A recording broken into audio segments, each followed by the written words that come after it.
In the early 1920s, a man set off on a journey that few would dare attempt. A Russian artist, a mystic, and a visionary, Nicholas Roerich believed in the existence of a hidden paradise, a kingdom of enlightenment known only by whispers. Shambhala. They called him a madman, a mystic.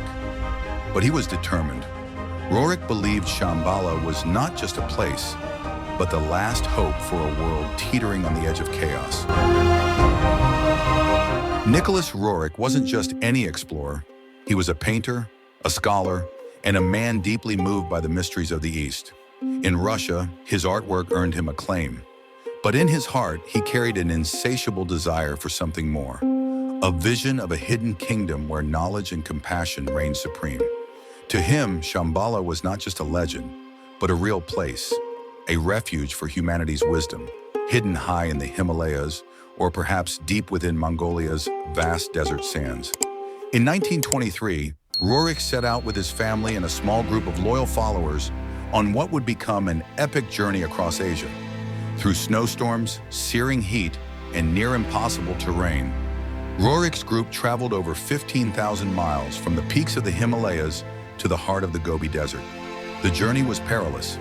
At times, they had to cross mountain passes where the temperature dropped so low that breathing felt like swallowing ice. Supplies were scarce. Yet Roerich pushed forward, driven by a vision. He believed he was destined to find the path to Shambhala.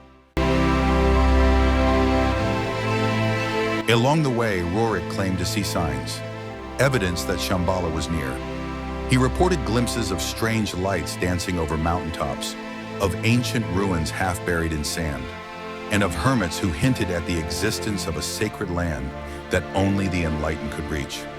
At one point, he wrote about a dazzling white eagle he saw flying over the mountains, a bird that he took as a guiding symbol.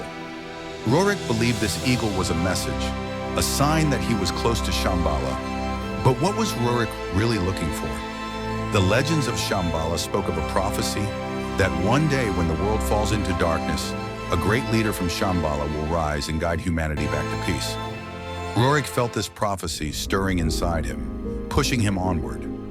Roerich believed the world was already in chaos, fractured by war and division, and he felt that he had been chosen to find this land. He saw himself not just as an artist, but as a messenger, carrying the wisdom of Shambhala back to humanity.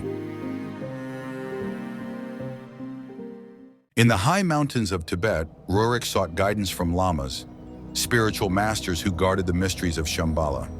But they offered him more questions than answers. One lama told Roerich, "Only those with pure hearts and minds can see Shambhala, and even then, it may be hidden in plain sight." Some of the monks seemed to know more than they let on.